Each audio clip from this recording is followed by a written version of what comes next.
Hello my friends, I want to welcome you to our channel, which will help you fall asleep easily and with benefit. Share with us where you're watching from right now and what time it is for you. And while you're writing, I'll begin. History of Roman expansion into Greece. Human history knows numerous military campaigns that unfolded in different eras and across various lands.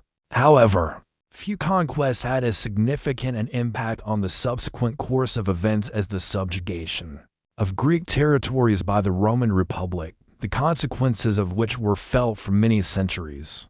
In this video, we will examine Rome's first invasion of Greek lands, the Macedonian Wars, the Syrian conflict, and the Aetolian and Achaean confrontations.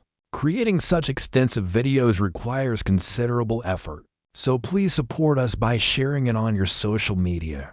First Illyrian War and prelude into 31 BC. The Mediterranean was an arena of endless battles and political crises. Just a decade earlier, the rising power of Rome had defeated Carthage in the First Punic War, establishing its dominance at sea. In the east, the Hellenistic kingdoms, Macedonia, Ptolemaic Egypt, and the Seleucid Empire struggled for influence in border regions. Between these major players existed smaller entities like Pergamon and formerly free Greek city-states. Such was the world at the end of the 3rd century BC, but soon a series of clashes between two rising powers, Rome and Macedonia, would forever change the fate of these lands. Illyria, the region of modern Albania and Dalmatia, in the mid to late 3rd century, was seen as a wild frontier, only partially developed due to proximity to Greeks and Macedonians. Contacts with the Hellenic world fostered the growth of cities in the south and along the coast.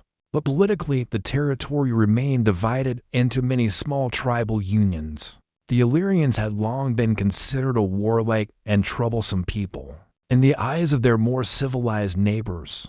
Occasionally, one tribe would establish temporary control over the others, and in the 230s BC, this force was the Ardeae. Under the leadership of the energetic ruler Agron, they created an alliance not only of Illyrian clans but also attracted influential figures, like Demetrius of Pharos, a Greek governor from the island of Pharos. The rise of the Illyrians coincided with the decline of Epirus, whose former power had waned and whose monarchy had fallen. Taking advantage, Illyrian forces invaded far south of their usual borders and eventually captured Phoenix, the wealthiest city of the Epirote kingdom. However, shortly after these successes, Agron died, and the throne formally passed to his son. In reality, power was concentrated in the hands of his wife Teuta, quickly appointed as regent for the young heir. Her rise to power did not diminish Illyrian aggression, and during her rule, piracy became a serious problem for the entire Mediterranean. The capture of southern Epirote territories allowed for the creation of new bases for raiding expeditions. While this problem existed earlier, its growing scale, complaints from Roman merchants, and the economic damage to the Republic forced the Senate to act, unusually pacifistic for the famously warlike Romans. The Senate's first reaction into 30 BC was not to send legions, but a diplomatic mission of two brothers to assess the situation.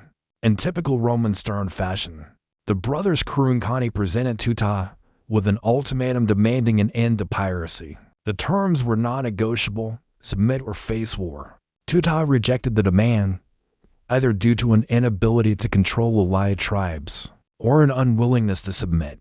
This refusal angered the Romans, and the situation worsened with the murder of a Roman envoy, possibly by Teuta herself in anger or by the pirates the embassy was meant to curb. Although the death of the ambassador served as the formal pretext for war, the deeper geopolitical cause was the strengthening of the Ardeae. Rome did not wish to see a strong rival in the Adriatic. At the end of the campaign into 29 BC, a large Roman force of 22,000 soldiers and 200 ships descended upon the Illyrians. Details of the short campaign are poorly known, but it's clear the expedition was a complete success. Demetrius of Pharos, appointed by Teuta as governor of Corcyra, switched sides to the Romans almost immediately, and the region's forces were defeated. By spring to 28 BC, Teuta was forced to sign a peace, fragmenting her kingdom into weak parts and prohibiting piracy in the southern Adriatic. The Romans withdrew their troops, leaving only their amicitia, or friendship, a fine-sounding term that soon came to mean something else. In practice, being a friend of Rome meant becoming an informal client state.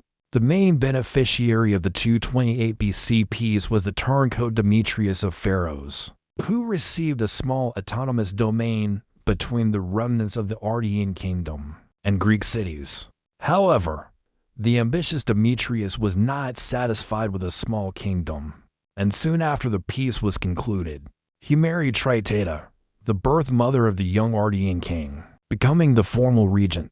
Demetrius effectively restored the Illyrian kingdom destroyed by Rome in the First Illyrian War. Moreover, he began raiding lands of tribes allied with Rome. Perhaps Demetrius was testing the boundaries of what was permitted, and the lack of a reaction convinced him that Rome could not or would not intervene. This was an illusion. The Romans were busy with war against the Gauls from the 26 to the 20 BC, and this mistake proved fatal for Demetrius. Continuing to tempt fate, in the summer of the 20 BC, Demetrius, with 90 light galleys, embarked on a major pirate raid, devastating cities along the Adriatic in clear violation of the treaty. This time, he crossed the line, and Rome decided that the former ally posed the same threat as Teuta and deserved punishment for betrayal. The large-scale Roman actions beginning into 19 BC were likely driven by the Republic's desire to quickly resolve the Illyrian issue before a new war with Carthage, signs of which were already visible. Demetrius planned to defend the fortresses of Demalum and Pharos, but the Romans took the first in 7 days, and a failed sortie cost Demetrius Pharos. He himself avoided capture, hiding his squadron in a hidden bay and fleeing south, abandoning his family and warriors. Soon Demetrius reached Actium, where the fleet of the Macedonian king Philip V was stationed. The ruler warmly received the fugitive, and he quickly became one of his key advisors. The Romans again withdrew troops from the region, leaving no garrisons. They again offered only friendship, but demonstrated to Macedonia that they were ready to intervene in affairs in the east. Macedonian background and rise of Philip V before continuing. Let's turn to the history of Macedonia after the death of its potential conqueror, Pyrrhus of Epirus. The victor in that battle, Antiochus II Gonatas, by the 70 BC, had consolidated control over Macedonia and established hegemony over Greek city-states. Stabilizing the situation, Antiochus took steps to preserve it. He erected a memorial mound in honor of the Argead dynasty, reformed the provincial system, and maintained the quality of Macedonian coinage. Rationally using resources, he relied on mobility, using the fleet and fortresses, Demetrias, Chalcis, and Corinth, for rapid troop movement. An attempt to overthrow Macedonian domination, undertaken by Athens with Ptolemaic support, failed in the Cremonidean War. Although Antiochus suppressed the rebellion, key fortresses like Acrocorinth were lost. His rule ended into 39 BC with the king's death. His successor Demetrius II ruled a relatively peaceful decade, but Macedonia's position weakened, and he died in 29 BC. His son Philip V was a child, and in such unstable times Macedonia could not afford a minor ruler. They chose a distant relative of the Antigonans, Antiochus III Dusan, as regent. As one of the lesser-known, but capable Macedonian kings of the 3rd century, Antiochus Dusan took up the education of young Philip and simultaneously began active campaigns against Macedonia's enemies. First, he expelled the Illyrians from the north, then defeated the Aetolian League in the south. Securing the borders, Antiochus renounced claims south of Thermopylae, hoping to stabilize the situation within Macedonia itself. The army demanded that Antiochus take the title of king. He agreed, but the rights of Philip V were not infringed. The young heir remained the official successor. After a series of victories, including the first ever capture of Sparta by a foreign army, Antiochus III Dusan died in 21 BC, leaving Philip V a revived and strengthened kingdom. Shortly after ascending the throne, Philip V and Macedonian hegemony were again challenged by the Aetolian League and its allies in the social war of 2-0-17 BC. They considered the young king incapable of ruling effectively. It was at this time that Demetrius of Pharos arrived at the court. Meanwhile, serious events were unfolding in the west. Into 18 BC, the Second Punic War began, and the Carthaginian commander Hannibal crossed the Alps, invading Italy. He had already defeated one Roman army at the Trebia, and in June 17 BC destroyed another at Lake Trasimene. Learning of Rome's defeats, Philip V contemplated expansion westward at the expense of the weakened republic. Demetrius of Pharos spurred these plans, persuading the king to end the war in Greece, take control of the Illyrian coast, and attack Italy. Concluding peace in Greece at Naupactus, Philip expelled the Illyrians from Macedonia and in the winter of 17 BC, built a fleet of 100 light ships. In the summer of 16 BC, the king tried to establish himself in coastal Illyria, but retreated upon learning of the approach of a Roman squadron. The Roman defeat at Cannae was a turning point. Philip sent envoys to Hannibal with an offer of alliance, wishing to join the winning side. History says that the envoy Xenophanes was captured by the Romans on his way to Hannibal, but managed to talk his way out, claiming he was traveling for peace negotiations with Rome. However, on the return journey, he was captured again with a treaty from Hannibal. Thus, the Romans learned of the new threat. First Macedonian War. After concluding an alliance with Carthage, Philip intensified attacks on the Illyrian coast, capturing Corcyra into 15 BC into 14 BC. A large-scale offensive began. A land army moved through Epirus, and 120 Macedonian galleys entered the Strait of Otranto. Philip quickly captured Oricum and besieged Apollonia, which appealed to Rome for help. A reinforced Roman fleet under the command of Marcus Valerius Laevinus, with 55 heavy ships, crossed the sea, lifted the siege of Apollonia, and drove the Macedonians out of Oricum, key ports for a potential invasion of Italy.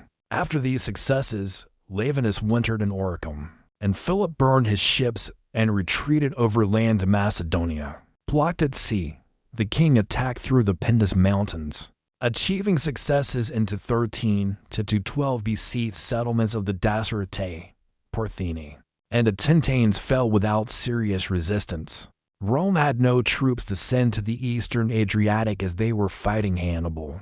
The situation changed later into 12 BC when Philip again reached the Adriatic, capturing the coastal fortress of Lissus. The Romans realized the threat from the east could not be ignored. Neutralizing Philip by force was impossible due to the war with Carthage, so the Senate used diplomacy, persuading the anti-Macedonian Aetolian League to an alliance. The Treaty of 211 BC was favorable to the Aetolians. They would receive captured cities, and plunder would be shared with Rome. Others could join the alliance: Sparta, Elis, Messenia, Illyrians, Pergamon. The war itself was a protracted and devastating confrontation. The Romans took Anticyra, but Philip acted successfully against the rest of the coalition. Peace initiatives by third parties failed due to Roman sabotage. By 205 BC, the sides concluded a truce at Phoenix, but Rome did not abandon its intention to punish Philip for striking at a difficult moment. However, one thing was clear: Rome was gradually winning the Second Punic War and could soon direct all forces against Macedonia. 4. Between the wars and Second Macedonian War. Learning of Rome's final victory at Zama in 200 BC, Philip V did not cease his aggressive policy. Taking advantage of Egypt's weakness, he began troubling his neighbors. Since 207 BC, Egypt had been in decline. A rebellion in Upper Egypt severed it from Alexandria, and an effective rule led to unrest. The situation worsened in 204 BC when Ptolemy IV died, and the throne passed to the 6-year-old Ptolemy V. The struggle for the regency paralyzed Alexandria. This was the worst time for weakness in a world where the strongest survive. The First Macedonian War had just ended, and the Seleucid king Antiochus the Great had returned from eastern campaigns. Both monarchs eyed the Ptolemaic possessions. Antiochus began the Fifth Syrian War in 200 BC to capture Cyprus and seal Syria. Philip of Macedon quickly occupied the Cyclades Islands and established relations with cities in western Asia Minor. This angered Rhodes and Pergamon, who declared war in 201 BC. Philip repelled their fleet at Chios but could not take Pergamon. He annexed part of Corea and Rhodium Imperia, creating a new Macedonian empire. In autumn, his fleet was victorious at Lade, but in winter it was blockaded by the Rhodians in the Bargilian Gulf. Realizing they were losing, the Rhodians went to Rome for help, while the Romans prepared supplies across the Adriatic, and Philip besieged Abydos. 3 Roman envoys were sent east with clear demands. If Philip ceased war with the Greeks and compensated Pergamon for damages, there would be peace. The Macedonian king rejected the ultimatum, and the Second Macedonian War began. Abydos fell, its inhabitants committing mass suicide, unwilling to live under Philip's rule. In November 200 BC, the king returned to Macedonia and learned that 20,000 Romans had already landed at Apollonia, under the command of Publius Sulpicius Galba Maximus, and 50 ships were stationed at Corcyra. Deciding first to eliminate peripheral threats, Philip began a campaign in the Peloponnese. Galba conducted raids in the Illyrian countryside, sacking Antipatria so severely it only recovered by the 5th century AD. Failing to invade Macedonia through the mountains, the ill Galba was replaced by Publius Villius Tapulus. The situation worsened. A mutiny erupted in the legions. 2,000 veterans of the Punic War refused to obey, believing they had been away from home too long. Villius listened to them and promised to convey their demands to the Senate. Calming the situation, he moved and camped at a gorge on the Aos River. Philip also arrived there, taking a defensive position on the route from Apollonia to Macedonia. Villius's command was ending, and he was replaced by the patrician Titus Quinctius Flamininus, young, passionate, a Philhellene, who had previously governed Tarentum. In 198 BC, despite his age, he was elected consul and immediately set out for the east with 3,000 veterans. Arriving at the Roman camp on the Aos, Flamininus replaced Villius and demanded negotiations with Philip. The king and consul met on opposite banks of the river. Philip offered compromise and dispute resolution by arbitration, but Flamininus declared his mission was to free the Greeks from Macedonian domination, and demanded the cession of Thessaly, which had been part of Macedonia for 120 years. This deliberately unacceptable demand provoked Philip to break off negotiations. The Roman commander wasted no time.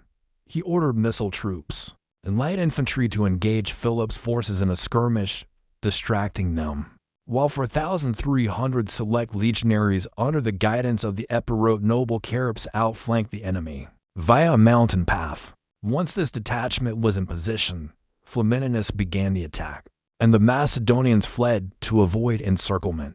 The loss of the baggage train was a blow, but worse was the loss of confidence among Macedonia's Greek allies. Returning to Macedonia with a battered army, Philip found many states had defected to Rome or remained neutral, including the powerful Achaean League. The subsequent campaign was indecisive. Flamininus stalled at the siege of Atrax, then went into winter quarters. Philip prepared for a decisive battle, recruiting even youths and old men. Peace talks failed as Flamininus's command was extended, and he broke off dialogue. In spring 197 BC, Philip moved south and stopped near Pharsalus, where his army began foraging. Learning of the Macedonians, Flamininus set out from Boeotia, hoping to intercept Philip before his retreat. On a foggy morning, the two armies met near the Cynoscephalae ridge. The Battle of Cynoscephalae. Before describing the battle, let's examine the composition of the armies. Flamininus had about 20,000 legionaries, including veterans of the Punic War, 2,000 velites, 2,500 cavalry, and 20 elephants. His force also included Greek allies, 1,000 to 100 light infantry from Epirus, 800 Cretan archers, 6,000 infantry, and 400 cavalry from the Aetolian League. Total about 32,000 warriors. Philip's corps consisted of 16,000 phalangists with Ceresis, 2,000 elite peltas of the Agama, 4,000 Illyrian and Thracian mercenaries, 1,500 Greek chalcaspides bronze shields, and 2,000 Thessalian and Macedonian cavalry. Commanders knew of the enemy's proximity, but fog limited visibility. Philip sent scouts to the ridgetop in the morning. When they reached it, 10 Roman cavalry squadrons and 1,000 velites attacked from the mist. Both sides suffered losses but managed to report the situation at Cynoscephalae. Flamininus quickly sent 2,000 Aetolian infantry and 500 cavalry as reinforcements. Their arrival tipped the balance in favor of the Romans, and the Macedonian scouts retreated to the summit, asking Philip for help. The king did not want to engage on unfavorable terrain, but sent 3,500 cavalry and mercenary infantry. This effort pushed the Romans down the slope. According to Polybius, they almost turned to flight, but the Aetolian allies held the enemy back. The fog began to clear, and Flamininus saw his forces were losing. Watching the retreat demoralized the Romans, but the commander reacted correctly. Forming the army into battle order, he addressed the soldiers, reminding them they had already beaten Macedonians before. Meanwhile, Macedonian scouts reported the success to Philip, urging him to attack while they had the advantage. The king ordered the troops to deploy. Due to the suddenness of the battle, half his army was still foraging, and he formed up only part of his forces, ordering General Nicanor to join with the rest. Forming his right flank, Philip led the phalanx up the slope, hoping to crush the Romans with the massive spears covered by peltas and cavalry on the flank. Flamininus advanced only with his left flank to reinforce the ongoing skirmish. The appearance of heavy infantry forced the Macedonians to retreat up the slope. Many were killed. Others fled to the king. The two halves of the armies now moved toward each other, but due to the fog, they were unaware of the enemy's presence. The Roman left may not have seen the 8,000 Macedonians appearing on the hill, but soon the armies saw each other. The phalangists quickly formed a double line, lowered their Ceresis, and rushed down on the unprepared Romans. The remnants of Flamininus's reconnaissance force barely had time to form up before the phalanx struck. Spear tips battered shields, but the momentum of the attack from the height and the double depth of the formation began to push the legionaries back. Cavalry and light infantry fought on the flanks, but the main blow was in the center. The Roman left bravely held but slowly retreated under the pressure of the wall of spears. Things were going well for Philip, especially when a large contingent under Nicanor began appearing on the ridge. Despite Flamininus's attempts to support the left flank, it was pushed closer to the camp. Realizing the flank was about to collapse, the commander rode to the unengaged right flank, covered by elephants. He ordered an attack on the disorganized men of Nicanor, many of whom were not yet formed up. Phalanges were almost useless in such a state, and the Romans routed them. Many Macedonians were killed, others fled. The battle seemed equal. Philip was winning on the left flank, but Flamininus had defeated Nicanor. However, an unnamed Roman military tribune, respected by the soldiers, halted 20 maniples, about 2,500 warriors, probably Triarii.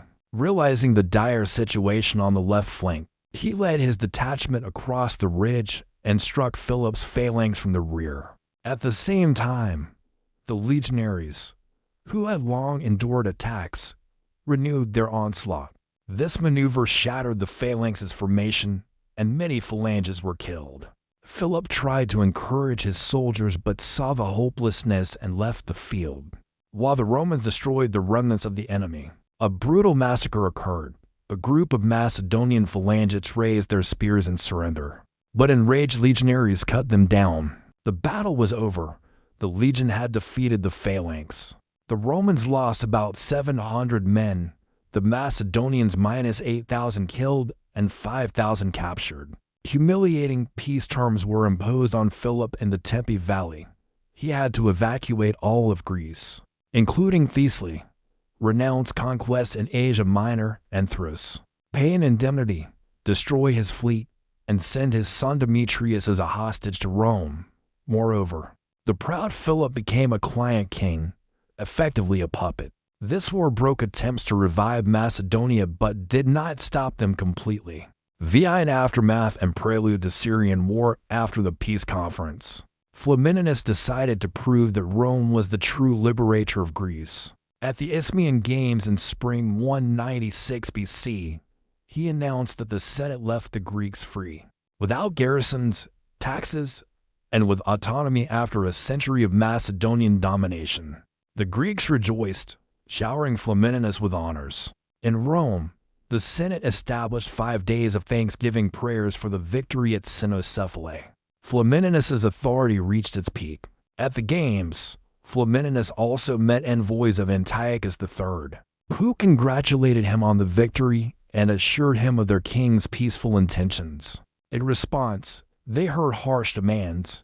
Antiochus was ordered not to touch Greek cities, withdraw garrisons, and not attempt to cross into Greece. The envoys returned to Antiochus III, known as the Great, who was finishing the Fifth Syrian War against Egypt. By the conflict's end, the Seleucid state became the largest empire, capturing Caria, Lycia, Cilicia, Syria, and other Ptolemaic lands. Antiochus, considered one of the best commanders of the era, was angered by Roman interference and confident in his strength. He began building a fleet in southern Asia Minor, planning to invade Egypt. His fleet's movement westward alarmed Rhodes, which had a strong fleet.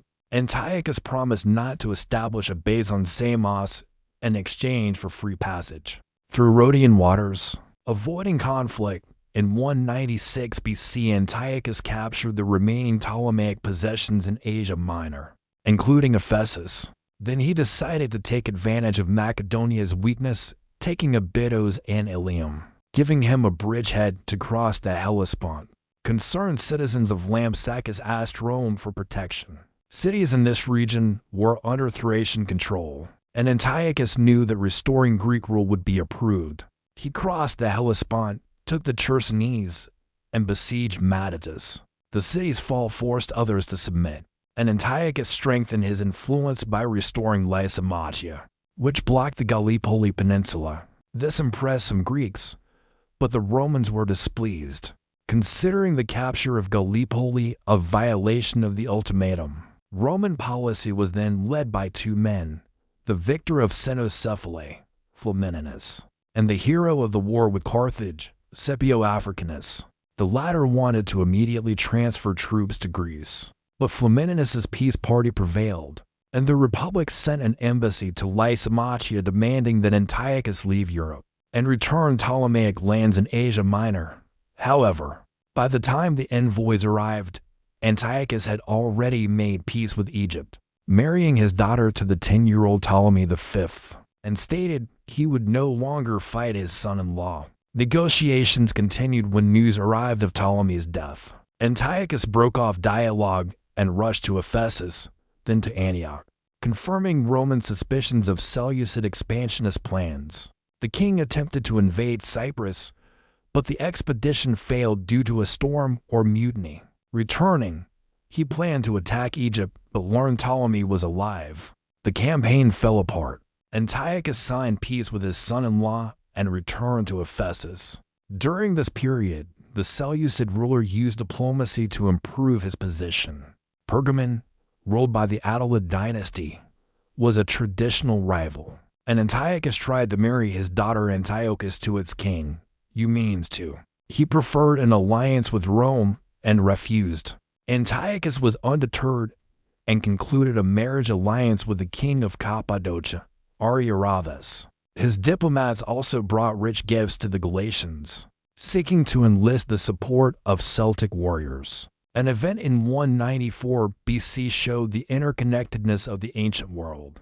The famous Carthaginian commander Hannibal Barca, exiled from his homeland, arrived at the Seleucid court in Ephesus, hoping to become a mercenary commander. Antiochus received him politely but, fearing competition, kept him at a distance. The Romans, alarmed by Hannibal's arrival, sent envoys trying to sow discord.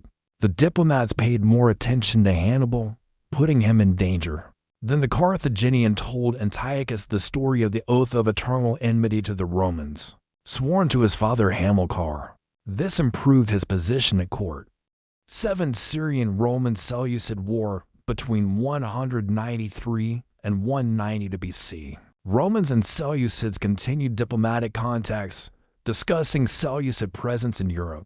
But negotiations led nowhere. The Aetolian League, seeking allies and fearing Rome's rapprochement with the Achaean League, sent envoys to Antiochus. In 190 BC, the Seleucid ruler agreed to an alliance and sent a representative to an Aetolian assembly. Unexpectedly, the latter passed a resolution inviting Antiochus to liberate Greece and settle affairs with the Romans. Although the king understood this could lead to war, he could not refuse without losing prestige. And when the Aetolians promised military support, he agreed to cross into Greece. Roman historians claim Hannibal persuaded Antiochus to start the war. But at that time, he was in Syria. The Aetolians acted first. Their troops killed the unpopular Spartan king Nabis, hoping to capture the city and pressure the Achaean League. The locals rebelled, and the invaders had to retreat. Unfortunately for the Spartans, they were left defenseless, and soon Achaean forces entered the city, forcing it to join the League, ending Sparta's independence. The Aetolians were not disheartened and, to secure a landing place for Antiochus, took control of the city of Demetrius with its good harbor. The king had a small fleet, unable to transport the entire army. So, after sacrificing to Athena at Ilium, he began crossing the Aegean Sea in autumn 190 BC. A land march through Thrace and Macedonia was rejected to avoid provoking Philip V. Antiochus landed at Demetrius and moved to Lamia, where the Aetolians were holding an assembly. There he was welcomed as a heroic liberator and elected leader of the League. However, the king found himself in a difficult position. The Romans had no troops in the region, and the liberator could not attack Greeks, so the Seleucids had no clear goal. Antiochus sought allies. He approached Chalcis, garrisoned by Pergamene and Achaean troops, but was refused. Although he had enough force to storm it, he decided not to spill Greek blood and returned to Demetrius. Then he sent envoys to Athens, the Achaeans, Macedonia, and the Athenians. The latter agreed to help. Philip V waited, and the Achaeans maintained their alliance with Rome. In Athens, events unfolded dramatically. The Oligarchic Party supported the Romans. The Democratic Party, Antiochus. The former invited Achaean forces, leading to street fights where Seleucid supporters were defeated. Rome knew of Seleucid actions, and the praetor Marcus Baebius was sent to Apollonia with over 20,000 Romans and Italians. Although they outnumbered Antiochus, the Romans did not want to appear as aggressors, so they did not declare war. But Baebius's presence was enough to restrain Macedonia. When the Chalcis garrison requested reinforcements, Baebius sent 500 legionaries. This apparently was the last straw for Antiochus. He ordered Admiral Polixenetus to block the Euripus Strait and move south with his army.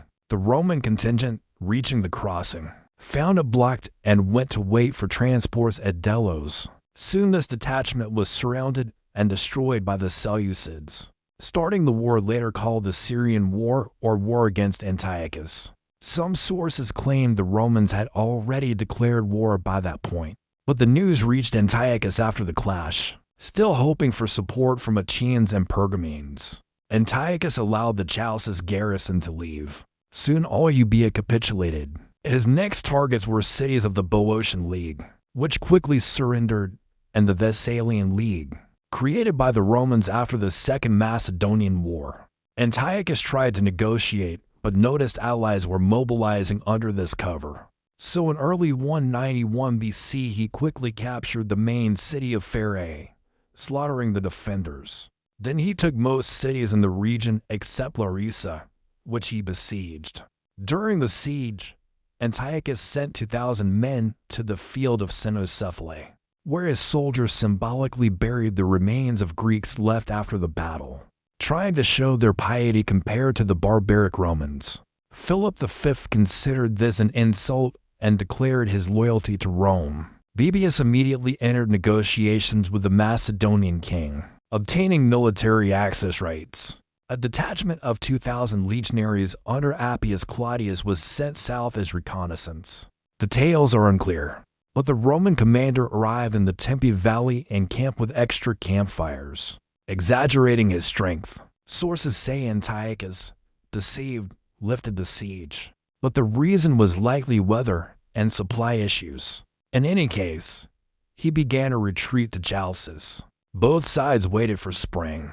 In Chalcis, Antiochus decided to conclude another dynastic marriage, marrying the daughter of a local nobleman to show the minor Greek aristocracy he was on their side. Such a marriage was common in the East but had the opposite effect on Greeks, who considered sexual activity harmful for war. Moreover, Greeks were shocked by the Macedonian habit of drinking undiluted wine, and the king's participation in this lowered his authority. During his stay on the island, Antiochus sought allies but found none. He also demanded reinforcements from Asia. The Romans were not idle. An alliance with the Achaean League, Pergamon, and Rhodes was confirmed, and the consul Manius Acilius Glabrio was to lead a new 15,000-strong army to Greece. Two former consuls, Marcus Porcius Cato and Valerius Flaccus, became his legates, both from Flamininus's party, meaning a temporary unification against Antiochus. While the main army crossed the Adriatic, Cato landed in the Peloponnese and went on a diplomatic tour, sarcastically stating that Antiochus wages war with letters. Before Glabrio's arrival in March, Bibius and Philip V began a campaign against Seleucid garrisons in Thessaly. The only major anti-Roman force was the Athenians, and they were quickly defeated, followed by Seleucid garrisons, nullifying Antiochus's successes. Meanwhile, Antiochus gathered forces in Boeotia, then moved to Acarnania to take it under control and pressure the Epirotes. The city of Median joined the Seleucids under diplomatic pressure, but the Romans now had over 35,000 troops, supported by Philip's 5,000-strong army. So the Acarnanians and Epirotes declared support for Rome. Antiochus's army, even with Aetolians, numbered less than 20,000 in Greece. There were no allies. Reinforcements from Asia did not arrive, possibly due to actions by the Rhodian and Pergamene fleets in the Aegean. Outnumbered 2-1, he could not remain in Aetolia, as the Roman advance threatened his supply lines. Initially, the allies decided to defend Lamia, but this allowed the Romans to outflank them. So Antiochus moved to Thermopylae, this famous narrow pass, protected by the Caladroman and Tichy mountains from the southwest and the waters of the Malian Gulf from the northeast, had a fatal flaw. A small army could block the passage, but the mountains had many trails allowing defenders to be outflanked. Both armies knew the history of this place, leaving several thousand Aetolians to defend Heraclea. Antiochus had about 12,000 infantry and 500 cavalry. Roman cavalry outnumbered them for 2-1, so the Seleucids had to fight in the narrow pass. The king sent to groups of 1,000 Chalcaspides each to block the mountain trails. Then he built a wall at the gate, placing catapults and ballista on it. Skirmishers were positioned on the heights on the left, phalangites in front of the walls, peltas ahead of them. The Romans had 2/3 of their troops on site, the rest defending Thessaly and blockading Heraclea. Glabrio knew he could not take the pass against the phalanx, but had to attack to pin down enemy forces. Two groups under Cato and Flaccus, each of 2,000 legionaries, were sent to capture the mountain passes. According to some sources, the Roman camp was plundered by Aetolians before the battle, so Glabrio left cavalry and part of the infantry for protection. Descriptions of the battle are contradictory. We know Flaccus was ordered to take the pass at Mount Tichy at night. Some authors write that a detachment got lost, others that the Romans encountered Aetolians. But the Chalcaspides held firm, and the legionaries retreated with losses. Cato's push against the Aetolians at Calidramon was more successful. The Romans caught some enemies sleeping, and the first attack killed many. But the Chalcaspides managed to form a line, and neither side had an advantage. Simultaneously, the main Roman forces attacked head-on. Volleys from skirmishers and peltasts inflicted damage, but disciplined Romans closed shields and advanced despite losses from artillery. Seeing the enemy approach, Antiochus ordered the peltasts to retreat and the phalanx to move forward. Here the Romans suffered main losses, as they could not reach the phalangites. Slowly the phalanx pushed the legionaries back. However, by morning Cato's forces began winning at Calidramon, as they outnumbered the Aetolians 4-1 and introduced fresh troops. Eventually, the Romans broke through the Chalcaspides' line and put them to flight. Soon both groups were on the plain, and legionaries killed the retreating. The phalanx, learning the rear was in danger, fled to the camp to reform. However, Cato's detachment entered the camp earlier, and the main Roman forces followed, so the phalangites could not form up. Panic began. Antiochus fled with the cavalry. Over 10,000 Seleucid and Aetolian warriors were killed or captured. Livy claims the Romans lost 200 men, but the figure is likely underestimated. Dealing with survivors, the Romans rested a day, then turned to Heraclea, a fortress protected by the Asopos River, Mount Oda, and a citadel on the hills. The fortress was small, so a small Aetolian garrison could hold the walls. The narrow front prevented the Romans from using numerical superiority. Glabrio demanded surrender, but was refused, and the siege began. Legionaries assaulted the walls with battering rams and ladders, but the narrowness prevented suppressing the defenders, and Aetolians made sorties, burning the rams. The first assault failed. However, the Romans had more men, and fresh forces attacked the next day. The garrison tired with each attack. This continued for 23 days, but then Glabrio devised a trick. His soldiers returned to camp, creating the appearance of abandoning the assault. Exhausted Aetolians became careless and left the walls. At night, a group of legionaries attacked a section of the wall with noise, while another detachment scaled the walls with ladders. Seeing this, the Aetolians retreated to the citadel. Glabrio allowed the city to be plundered, then began preparing to take the citadel.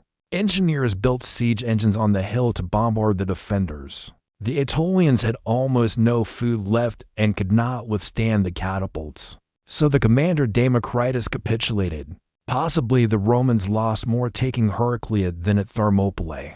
After the defeat, Antiochus retreated to Chalcis. There was an opportunity to defend Euboea, but the plan was abandoned when Glabrio moved south, forcing the Boeotian League to submit, and the Roman fleet destroyed a Seleucid convoy near Andros. The king began his return to Asia in May 191 BC. Antiochus's defeat in Greece is explained by several factors. Roman diplomacy and logistics were better. Most Greeks did not believe the Seleucid king was liberating them from the Romans, and even Aetolian allies did not commit all their forces. Glabrio did not have enough troops to pursue the king across the sea and focused on the Aetolians. He took Lamia, pressuring the League. The Aetolians sent messengers to Antiochus asking him to return or send money to continue the war. The king sent funds, which helped the Aetolians restore resolve. But the Seleucid cause in Greece weakened. Small garrisons in Demetrias and Elis evacuated. Elis and Messenia came under Achaean control, and Glabrio besieged Naupactus in July. The siege lasted 2 months, but then Flamininus arrived and negotiated a truce. Aetolian envoys and Flamininus went to Rome for peace talks, and Glabrio's army went into winter quarters. Meanwhile, events at sea were active. The Seleucid admiral Polixenides had about 40 warships and 60 smaller vessels and was ordered to monitor a possible invasion while Antiochus with 30,000 troops defended conquest in Thrace. By August, Polixenetus had about 200 ships, 70 of them large quadriremes. The new Roman admiral Gaius Livius Salinator took command of the fleet and sailed to join Attilius. On the way, he raided Cephalonia and Zakynthus, increasing pressure on the Aetolians. In August, he reached Attica. His fleet numbered over 100 vessels, 80 of them large ships. 8 naval campaigns and conclusion of Syrian war, both sides knew their tasks. The Romans needed to unite with Pergamene and Rhodian allies for numerical parity, and Polixenetus wanted to prevent this and defeat enemies separately. In September, the Seleucid commander learned that the Pergamene fleet was at Elea, and Livius was north of Delos, and decided to move to Phaeacia. However, he lost track of the Roman fleet and assumed it had turned south to the Rhodians. So he went to Samos. This was a mistake. A week later, the Romans united with the Pergamene fleet of King Eumenes II, bringing the number of ships to 160. The allies caught up with Polixenetus off the coast of Chios near Kissos. In a short battle, the Seleucid fleet lost 23 ships and retreated. Even after the defeat, Polixenetus was not discouraged and quickly sailed to Samos, where he caught the Rhodian fleet by surprise and destroyed 24 vessels. However, the consequences were minor. The allied fleet was approaching, and another Rhodian fleet under Eudorus was coming from the south, so Polixenetus went to Ephesus. Attacking a fleet in dock protected by shore artillery was reckless, so the Romans simply blockaded it. Meanwhile, the Republic planned an invasion of Asia Minor in 190 BC, and the Pergamene king was asked to secure control of the Hellespont. Eumenes' approach put Antiochus in a difficult position.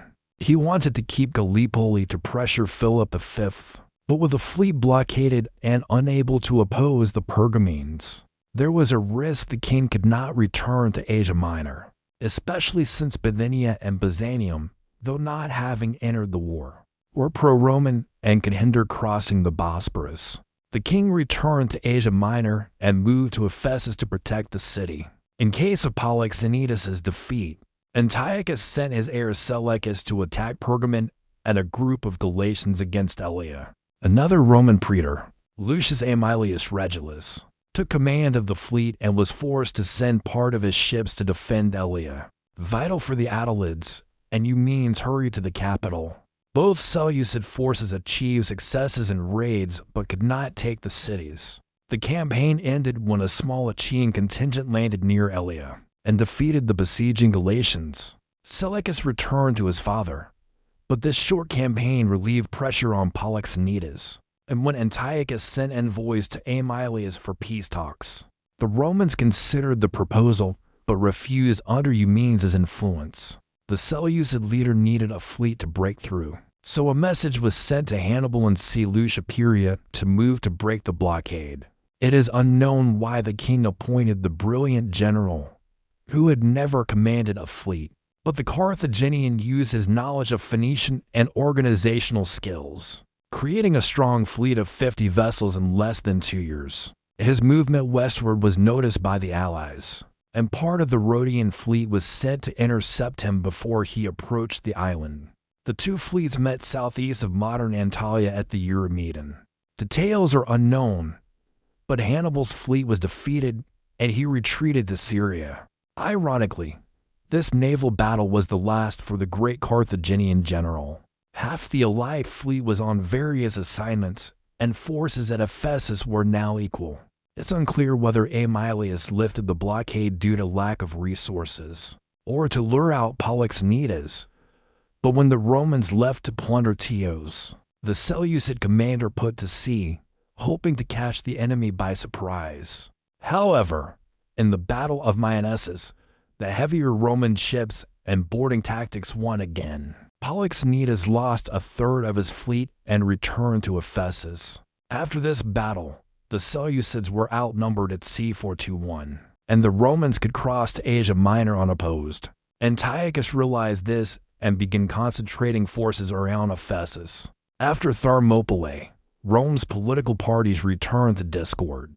In the elections of 190 BC, Scipio's party strengthened its position. Two of its members became consuls, one of them the brother of Scipio Africanus, Lucius Cornelius. Africanus secured command in Greece and Asia Minor for his brother, while he himself became a legate. Being a war party, the Scipios rejected attempts by the Aetolians and Flamininus to achieve peace, while the Scipios prepared forces to cross to Epirus. The Aetolians and Glabrio learned the truce had ended and resumed hostilities. Learning that the Aetolians were defending mountain passes, and an attack on Naupactus would be difficult, Glabrio turned against Lamia, taking it by surprise. The next target was Amphissa. The city was besieged and held until the Scipios arrived in August 190 BC. The Romans now had over 50,000 troops, but the campaign was winding down, and they did not want to waste time on Aetolians, so when they asked for a truce, the Scipios agreed for an indemnity of 1,000 talents. Then the Romans turned to Macedonia and began negotiations with Philip V in exchange for forgiveness of indemnity, release of his son Demetrius, and minor territorial gains. Philip not only supplied the Romans and allowed a passage through his kingdom, but 2,000 of his warriors joined the Scipios. Battle of Magnesia, an end of Syrian war in November 190 BC. The Scipios reached the abandoned Lysimachia. Antiochus is often accused of the mistake of leaving Thrace undefended, but the king was likely trying to gather all forces for a decisive battle. This is evident from the Roman fleet taking Phasia, and Antiochus doing nothing to retake it. Soon the Gallipoli Peninsula was controlled by legionaries. At this point, Antiochus tried to win over the king of Bithynia, Prussia's eye, to his side. But diplomacy failed, and Bithynia declared for Rome. The Romans crossed the Hellespont in late November. In Asia, the Scipios were met by an envoy of Antiochus with a peace offer. The king was ready to pay half of Rome's war expenses and abandoned cities in Thrace and the Troad. The offer was rejected, and the counteroffer to pay all expenses and abandon lands north and west of the Taurus was unacceptable. Some sources claim that Africanus' son Publius was captured by the Seleucids in a skirmish, and Antiochus offered to return him in exchange for peace. The victor of Zama did not flinch and replied that in exchange for his son he would give advice. The king should accept Roman terms to avoid battle. After the failure of negotiations, the legions, supported by Pergamenes, moved south in December. The Scipios feared that Lucius's command might be taken by consuls of the next year, so they sought to give battle quickly. Antiochus was at Thyatira, having received reinforcements from Galatia and Cappadocia. Then he redeployed north of Magnesia, planning to defend near the Hermus River to stop the Romans before Ephesus. After a few days, the Republic's army arrived. The Seleucid army built a fortified camp in the valley between the Hermus and its tributary the Phrygius. Part of the infantry defended the crossing, and Galatian cavalry was positioned west of the Phrygius. On the 15th, the first legionaries arrived. Initially, the Romans were fewer, and their crossing attempts were disrupted by missile units. But reinforcements arrived and pushed back the defenders. At this moment, the Galatians were ordered to attack the Roman right flank, inflicting heavy losses. Other Roman forces joined the fight and suppressed the Galatians, who retreated. Clashes continued all day, but the Romans began fording the river elsewhere, and the king ordered a retreat. After crossing, the Scipios began building a camp at the river confluence, but were attacked again. Construction stopped several times until the legionaries formed up and pushed back the enemy. After an hour of skirmishing, the camp was built. The Seleucids had more cavalry, so the Romans wanted to fight near the camp in the narrow part of the valley, while Antiochus preferred a wider section. The armies faced each other for 4 days, but January was approaching, and the Romans moved forward. On the 6th day, they redeployed closer to the enemy camp. The king considered the field satisfactory and accepted battle on December 22nd. The size of the armies is disputed. Scipio commanded an army of 20,000 Romans, 40,000 Italian allies, and over 10,000 Achaeans, Macedonians, Thracians, and Pergamenes, including 20,000 Hastati, 20,000 Principes, 8,000 Triarii, and several thousand Velites.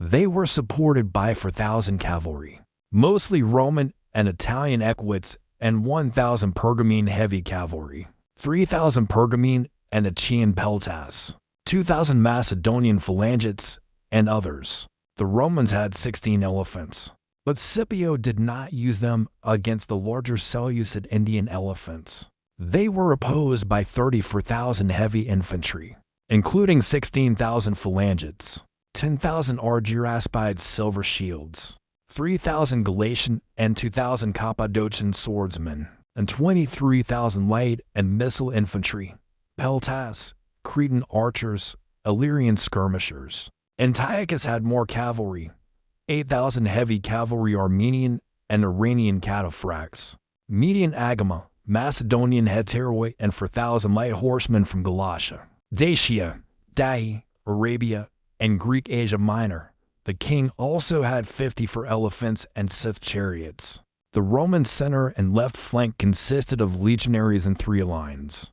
The left flank reinforced with 1,000 cavalry, elephants in reserve behind the center. The right flank was covered by the Hermus River and had Achaean and Pergamene peltas in the first row and 3,000 cavalry in the second. Skirmishers and Velites formed the vanguard, and Macedonian and Thracian allies defended the camp under the command of Marcus Aemilius Lepidus.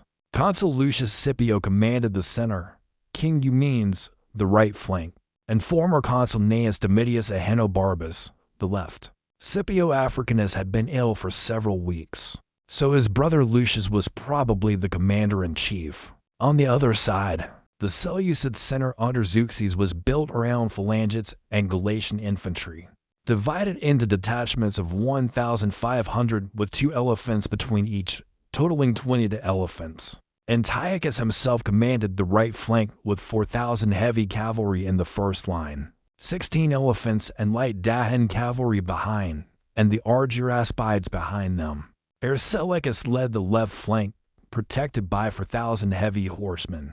In front were Scyth chariots, elephants, and light cavalry in the second line, peltas and Cappadocians in the third. Skirmishers and Arab archers on camels were in the vanguard. Our understanding of the battle's start is incomplete. Typically, skirmishers begin battles, and here it was likely the same. The Romans gained an advantage. Livy mentions rain before the battle, and Seleucid archers with wet bowstrings were at a disadvantage. Suffering losses, they retreated behind the main line, and it became dangerous to keep elephants close to the front as they went mad under missile fire. The Seleucid center closed ranks. Without light infantry for protection, Seleucus ordered the chariots to counterattack. Scyth chariots were fearsome against dense formations, but Roman skirmishers scattered and let them through, then shot down the charioteers. Eumenes sent light cavalry to attack the chariots. Many horses and drivers were killed, the rest turned back. At this moment, Arab archers on camels were sent forward to help, as the smell of camels could frighten Roman horses. This turned into a disaster. The charioteers lost control, and the chariots crashed into their own men. The tales are scarce, but the Seleucid left flank lost formation and was attacked by all of Eumenes' forces. Light cavalry and infantry could not withstand the blow, and even the heteroi and cataphracts, more disciplined but used to attacking, were pushed back and routed. On the Seleucid right flank, things went differently due to the width of the field 5 kilometers, hindering timely information flow. Seeing his missile infantry retreat, Antiochus let them pass, then counterattacked with heavy and light cavalry. This attack quickly scattered the enemy. The cavalry formed a line, shocking the Roman left flank, which was marching forward. Ahenobarbus tried to extend the front, sending cavalry to protect the flank. This was not enough. Roman horsemen were routed, and the flank of the legionaries was exposed. The Seleucids destroyed the formation here and began pursuit to the camp. Hundreds perished, but eventually they reached the camp. There Lepidus tried to form a line, but panic was strong, and his soldiers had to kill retreating men. The brutality stopped the fugitives. Encouraged by Macedonian pikes, the Romans managed to create distance from Antiochus. The king's light cavalry should have attacked from the rear, but got distracted plundering the camp, giving the Romans time to press against the walls. Antiochus received no news from the army and did not want to attack pikes, so he ordered his warriors to cease fighting and return. Meanwhile, the Roman center advanced, and remnants of Antiochus's right flank, seeing the center surrounded, tried to join the defense. Soon the center was encircled. The Romans tried to weaken the phalanx with missiles, but without much success. Eumenes and Scipio knew Antiochus would return, so they sent cavalry to block him and ordered the infantry to close ranks. The phalangists formed a wall of spears and tried to retreat to the camp, but it was difficult under attacks from all sides. Antiochus's cavalry easily routed the detachments sent to delay them, but by their arrival the phalanx was broken and its remnants were pursued by Roman cavalry. Some units managed to retreat, but most of the army was killed or captured. Roman losses are unknown, but numbered in the thousands. Antiochus's mistake was placing himself on the right flank, the place of honor, depriving him of the ability to stabilize the left flank. After the battle, Antiochus retreated to Alamea, and the Romans took Sardis. The king wanted to continue the struggle, as his empire was rich. But after to defeats, even powerful rulers must consider the opinion of subjects, and courtiers and people wanted peace. In early 189 BC, Antiochus sent envoys for negotiations. Roman demands were harsh: withdraw from lands west and north of the Taurus, pay 15,000 talents indemnity, hand over Hannibal and other enemies of Rome, not participate in wars in Europe, surrender all elephants and not acquire new ones, have a fleet of only 10 ships, and not sail beyond the Callicadnus. The Romans took 20 hostages, including the king's son Antiochus. The peace was ratified by the Senate the next year. Seleucid lands in Europe were given to Thrace, and in Asia divided between Rhodes and Pergamon. This weakened the Seleucid Empire.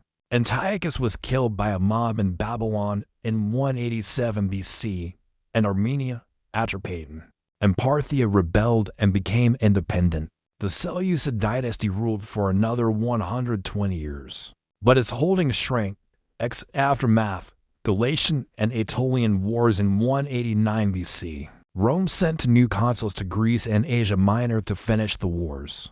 The first, Gnaeus Manlius Vulso, oversaw the treaty with the Seleucids and went to war against Galatia. The Galatian War, easily won by the Romans, showed Rome could invade Asia Minor, and for the first time, a general declared war without Senate approval, setting a precedent leading to the Republic's fall. Meanwhile, the truce with Aetolia ended in early 189 BC, and the Aetolians attacked Philip of Macedon, driving him from Thessaly. However, soon the second consul, Marcus Fulvius Nobilior, arrived. Supported by Epirotes, he besieged Ambracia, forcing the Aetolian army to retreat from Macedonia. Although Ambracia resisted for months, the League realized that without the Seleucids it could not continue, and through Athenian mediation they began peace talks. Terms were heavy. The League lost half its members and territories. It was forbidden from foreign policy without Roman approval. Technically independent, the League ceased to be a major player. Third Macedonian War in 184 BC. The second son of Philip V, Demetrius, made a return visit to Rome after Cynoscephalae.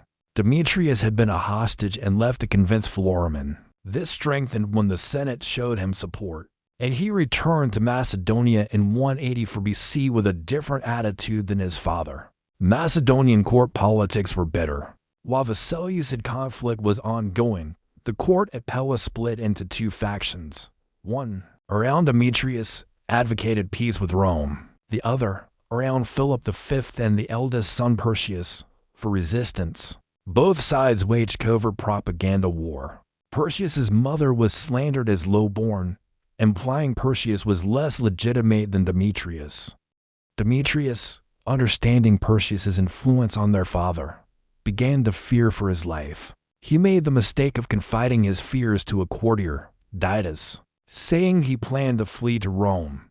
Didymus reported to Philip, who also found a letter about Demetrius's thirst for the throne, though the letter was probably forged. Didymus poisoned Demetrius in winter 181 BC on Philip's orders. This was the only dynastic murder among the Antagonids, and it increased enmity with Rome. The situation destabilized in 179 BC when, after over 40 years of rule, Philip V died at Amphipolis, preparing for a campaign against Thracians. Since Demetrius was dead, Perseus became king.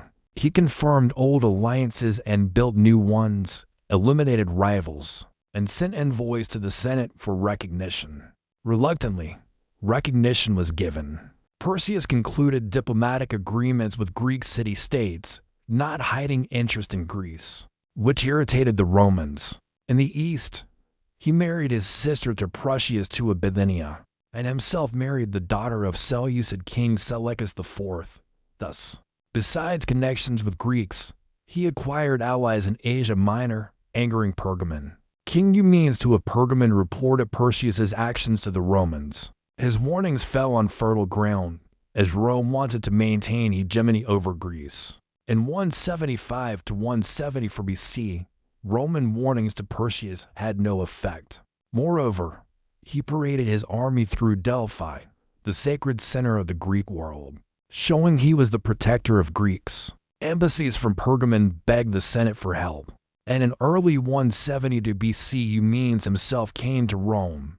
He repeated that Perseus was preparing for war, and peace since 189 BC had allowed Macedonia to recover strength. Finally, he played on fear of invasion, stating, "I would consider it a disgrace not to warn you before he comes with an army." Eumenes succeeded. Diplomatic pressure and investigations became a self-fulfilling prophecy. Perseus saw Rome's intention to destroy him, so he prepared for war. Roman envoys, negotiating a truce, boasted they had deceived the king into thinking of peace. In reality, the truce was needed by Rome for preparation. They refitted the fleet and loaded an army from Brundisium to Apollonia. These dishonest tactics were disapproved by traditionalists in the Senate, who remembered times of respect for enemies. But the Senate decided that to preserve positions in Greece, there could be no equals. The Antigonid monarchy must disappear, and the Third Macedonian War began. Roman consul Publius Licinius Crassus crossed the Adriatic in summer 171 BC to take command. At the same time, Eumenes of Pergamon arrived at Chalcis with a fleet, landing 6,000 infantry and 1,000 cavalry. At sea, the Romans dominated, so they dismissed allied ships, leaving only Eumenes' aid. They wanted only proven allies, not wishing to be indebted to those like the Rhodians, who might demand territories for service. Meanwhile, Perseus advanced into Thessaly, devastating lands, and camped south of Mount Ossa. Taking command of the army his father had begun rebuilding, Licinius secured the western coast of Greece and entered Thessaly through Aphamonia. Arriving at Larissa, he camped at the hill Callinicus, where Pergamene forces joined him. The Macedonians, encouraged by unimpeded devastation of Thessaly, moved toward the Roman camp, building theirs 5 miles away. Resting a night, Perseus formed a line and led forward cavalry and light infantry, leaving phalanges in reserve. The Odrysian king Codius IV commanded Thracian cavalry and light infantry on the left flank, Macedonian horsemen and Cretan skirmishers on the right, under Midon of Broia. Both wings were covered by the royal cavalry and auxiliary infantry. The center consisted of Perseus's elite agama, sacred cavalry, and 400 slingers. Against the Macedonians, the Romans deployed heavy infantry behind camp ramparts, sending cavalry and skirmishers to meet them. The right flank under Gaius Licinius Crassus consisted of Italian equites with velites between them. The left under Valerius Lavinus of Greek allied cavalry and infantry. In the center, Quintus Mucius led Gauls, Thessalians, and other volunteers. The battle began with an exchange of javelins and stones. Then Cotys' Thracian cavalry attacked. They fought fiercely and broke the Roman right flank. Simultaneously, Perseus and the Agama broke the center. Believing in victory, Perseus was about to commit the phalanx but was dissuaded by Evander the Cretan. Thanking him for the advice, the king retreated to camp, achieving a local victory. 200 Roman horsemen and 2,000 infantry perished. Against 60 of Perseus's, skirmishes followed, but the campaign of 171 BC ended. The Romans brutally devastated anti-Roman cities in Boeotia. Halyartus was destroyed after a siege. 2,500 men sold into slavery. The city devastated for decades. Such Roman cruelty and Perseus's victory at Callinicus made him the protector in Greek eyes. Most feared Rome, but the Molossians of Epirus sided with Perseus. Failures followed the Romans, and the situation worsened when Perseus successfully raided the Roman fleet at Aureus, destroying ships and grain supplies. Despite successes, Perseus knew he could not defeat Rome by attrition. He needed a decisive victory. By the end of 169 BC, Rome's position in Greece was shaky, and only the arrival of the new consul Lucius Aemilius Paulus in 168 BC breathed life into the Roman cause. The first-century Greek biographer Plutarch writes that Paulus did not want to be consul, having already failed a second attempt earlier. However, his past victories over the Lusitanians and Ingani were not forgotten. The Senate considered him the best candidate to restore order. Finally, yielding to requests, Paulus was elected and received command. Plutarch also relates that after election, Paulus returned home and found his daughter upset. She, crying, said their little dog had died. The dog's name was Perseus. Perhaps the story is fictional, but the force with which Paulus took command was great to reinforce Roman and allied legions, totaling about 22,000 heavy infantry. Allied legions included recent enemies of Rome, like Etruscans and Samnites. Also, there were thousands of light infantry, 4,000 cavalry, including 1,000 Numidian under Prince Macedones, and 20 elephants. Perseus had about 44,000 infantry and 4,000 cavalry. 21,000 infantry were phalanges with soresis, formation a mile long, supported by light troops, Thracian javelin throwers, Illyrian archers. Advancing into Thessaly in summer 168 BC, Paulus moved south, meeting Perseus near Olympus, where he occupied a strong defensive position on the west bank of the Alpheus River. With access to Dium, the Romans, eager to restore honor after Callinicus, urged Paulus to attack immediately. He replied they would fight when he ordered, to dislodge Perseus from his position. Paulus appointed his subordinate Publius Cornelius Scipio Nausicaa to perform a feint toward the sea, with 3,500 allied infantry and 5,000 legionaries. At night, they were to pass through an undefended pass and catch the enemy by surprise. But a Cretan mercenary in the Roman army defected and warned the Macedonians. Perseus immediately sent General Milo with 2,000 Macedonians and 10,000 Thracian mercenaries to oppose Nausicaa. He, not expecting resistance, ordered an attack. Mountain fighting in narrow passes was bloody. Nausicaa personally killed a Thracian warrior with a pilum. The legionaries broke through the pass, put the Macedonians to flight, and they reported the defeat to Perseus.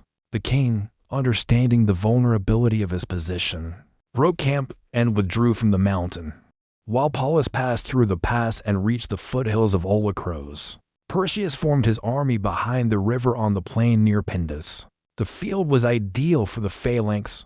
Position on the ridge and behind the river gave advantage. Paulus knew this and did not attack, remaining in camp on the hills. Officers, especially Nausicaa, wanted to attack immediately.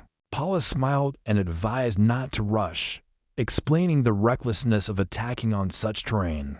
The Romans built camp for the night. When it grew dark, the moon darkened, turning red. Superstitious Macedonians saw this as a bad omen. The Romans reacted differently. The military tribune Gaius Sulpicius Gallus an astronomer, had warned the soldiers in advance about the lunar eclipse and urged them not to fear. When the eclipse occurred, the Romans calmly sacrificed to the gods, promising games in honor of Hercules. Morale did not suffer. While leaders faced each other, the spark was a mule. To water the soldiers, a mule caravan was led to a stream. One mule, tormented by thirst, smelled water and broke free. Water carriers ran after it and met Perseus's Thracians, who tried to steal the mule. A fight broke out. Messengers ran for help. The mule ran away. Perseus saw an opportunity to lure the Romans from the hills and led his entire army to the stream. The Romans from the camp saw this and angrily demanded to march out. Paulus risked mutiny, so he gave the signal to form up.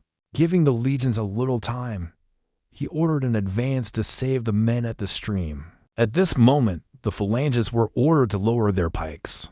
The first 5 rows held sarissas horizontally, the rest at a 45-degree angle, and they moved forward against the almost unarmored Roman light troops. The phalanges met little resistance and tore through the ranks. An auxiliary chief, Salvius, trying to buy time, threw a standard into the phalanx. Soldiers fiercely tried to retrieve it, leading to heavy losses but slowing the advance and allowing some to escape. Paulus's main forces approached, and Velites threw missiles at the phalanx with little effect. The heavy infantry, having seen the light troops slaughtered, grew afraid and slowed. Paulus had to act, or his men would be cut down. He ordered an immediate retreat to the foothills. Thanks to discipline, the retreat succeeded, and Paulus gained space to maneuver. Turning his horse to the right flank, he ordered 34 elephants to attack forward with cavalry behind. Thracian and mercenary skirmishers in their path were ideal for fighting elephants, but were exhausted and could not concentrate fire. The elephants broke a gap in Perseus's left wing. Cavalry swept around and finished off the rest, leaving the agama on the left edge of the phalanx exposed.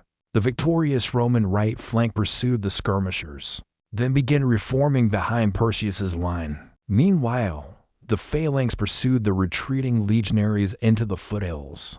Infantry cover disappeared. The far right part of the legionaries turned inward and struck the left flank of the phalanx. Simultaneously, gaps began appearing in the phalanx due to uneven ground. Paulus took advantage, riding along the line and shouting to attack. Centurions led men into the open sections of the phalanx. Pressure mounted. Fighting at a disadvantage and attack from the flank, the phalanx began to fragment. Paulus from the heights saw streams of fugitives from the rear. The final blow was struck by the regrouped Roman right flank. Elephants and cavalry attacked the disintegrating army and put it to flight. The last to fall were the 3,000 elite agama of Perseus. No one fled. They fought to the last, while the king fled on horseback. The great phalanx was crushed, the legacy of Alexander the Great buried. The legion henceforth ruled the battlefield. 20,000 of Perseus's troops were killed, 11,000 captured, including the king himself. The last Antigonid king was captured after hiding his crown, removing royal garments, and taking refuge in a temple on Samothrace. When brought before Paulus, Perseus wept pitiably, to the disgust of the Romans. Receiving the title Macedonicus, Paulus was granted a triumph and rode through Rome in a chariot. Treasures of Macedonia and troops marched behind him. Perseus followed in chains, still weeping. Macedonia proved dangerous for independence, so the monarchy was dissolved, and the region divided into four semi-states Marides with their own capitals, and elected officials, but under Roman law. They were allowed small garrisons on borders but forbidden independent foreign policy, trade among themselves, and intermarriage. The economy was weakened by tribute to Rome and bans on mining gold, silver, logging, and shipbuilding. The Romans took revenge on the Melatians who supported Perseus. 70 of their cities were destroyed. 150,000 Epirotes enslaved. This caused indignation and impoverishment, making the population anti-Roman. Soon there were those who took advantage. Fourth Macedonian War and Achaean War. A young man named Antiochus, born in Adramyttium in Asia Minor, was strikingly similar to the late Perseus, and in 150 BC he began to tell that he was the son of King Philip and planned to restore Antigonid rule. Andriscus went to Macedonia but found no support from nobles content with Roman rule. Then he tried to get help from the Seleucid ruler Demetrius I, but he had internal problems and did not want to anger the Romans. So the impostor was sent under Roman custody. The Senate did not consider him dangerous, and Andriscus was sent to Magna Graecia under supervision. But he escaped to Miletus. There he again found supporters among the anti-Roman. Then he went to Thrace, where local chieftains, concerned by growing Roman influence, gave him a small army. In early 149 BC, the impostor entered Macedonia. Nobles tried to stop him, but their armies were defeated in Odomantus. Andriscus became king as Philip VI and restored the monarchy. Nobles lost position. The people celebrated independence. The Fourth Macedonian War began. That same year, he invaded Roman ally Thessaly. The timing was perfect. Rome's best generals were busy besieging Carthage in the Third Punic War and fighting in the Lusitanian War in Spain. Roman commander Publius Cornelius Scipio Nasica moved to Thessaly and began negotiations with Andriscus, hoping to buy time for Achaean allies and Pergamene garrisons. Indeed, the general strengthened with these allies and even a legion from Italy. Andriscus, seeing the enemy reinforced, attacked and routed the allies, capturing most of Thessaly. Inspired, he sent envoys to Carthage, proposing to revive the old alliance. Winter stopped fighting, but the Romans acted quickly. Veteran of the Third Macedonian War, Praetor Quintus Caecilius Metellus was ordered to form a new army, and in early 148 BC his legions boarded Pergamene transports. In the past, Romans landed in Epirus, but Metellus decided to outwit the enemy and landed in Macedonia, advancing south. This threatened Andriscus's kingdom and forced him to march to meet him. The two sides met at Pydna, where 20 years earlier the fate of the Third Macedonian War had been decided. We know little about the battle, even the numbers. The battle began with a clash of cavalry vanguards. Macedonian horsemen gained the upper hand and put the enemy to flight. Encouraged, Andriscus sent part of his troops to Thessaly to continue conquest. Soon the main forces clashed and infantry collided in the center. Details are lost. It's unknown if the Macedonians fought in phalanx, but at first the infantry fought evenly, and it seemed cavalry would decide. Then Andriscus was betrayed by his cavalry commander, Tellus. The Macedonian center was attacked from all sides and almost completely destroyed. After the battle, Andriscus tried to flee to Thrace, but allies did not want Roman wrath. He was captured and handed to the Romans, who sent him to Italy and executed him. The Fourth Macedonian War ended. This time, Macedonia did not even get the appearance of independence. By Senate order, Metellus turned Macedonia, Epirus, southern Illyria, and the Ionian Islands into the province of Macedonia and became its first governor. However, the situation became unstable in other parts of Greece. Sparta under Alcides tried to leave the Achaean League. In 147 BC, their delegation went to Rome for help, but before the Romans replied, Spartan territory was invaded by the League's strategos, Democritus.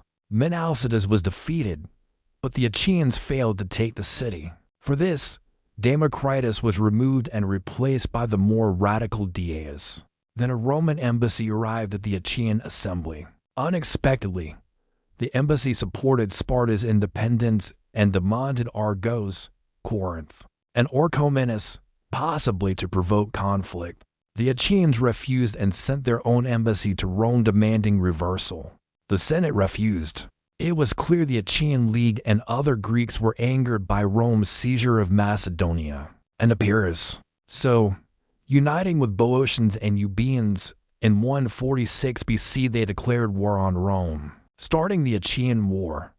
Another anti-Roman strategos, Critolaus, was elected, and his army, supported by finances, moved on Thessaly. However, before they reached Thermopylae, the Roman army of Metellus caught up with them at Scarphaea and Locris. The Greeks did not expect battle. Their army was routed, the general killed. Then the Roman governor moved south. The Argives tried to stop him at Charonia but were defeated. Diaeus took command in Achaea and created a 16,000-strong army, hoping to defend on the Corinthian isthmus. Unfortunately for him, the Roman army was reinforced by consul Lucius Mummius and a Pergamene detachment, bringing numbers to 27,000. The two sides met at Leucopetra. The tales are again scarce. The Romans did not want to attack across the narrow isthmus, even with advantage. For a time, they stayed in camp and seemed to have grown careless, as Diaeus was able to use light infantry to attack the camp, inflicting heavy losses. The next day the Romans moved directly against the enemy, and since they were supported by the Pergamene fleet, Diaeus was forced to accept battle. Two infantry lines collided in the center. The Achaeans managed to stop the legionaries. However, Diaeus had little cavalry, and the Romans used this on the flanks. Mummius's cavalry destroyed opponents, then attacked the Greek infantry from the sides. The battle was over. The entire Achaean army was routed. Subsequently, the Romans destroyed Corinth as Carthage a few months earlier. All men killed. Women and children sold into slavery. The city burned.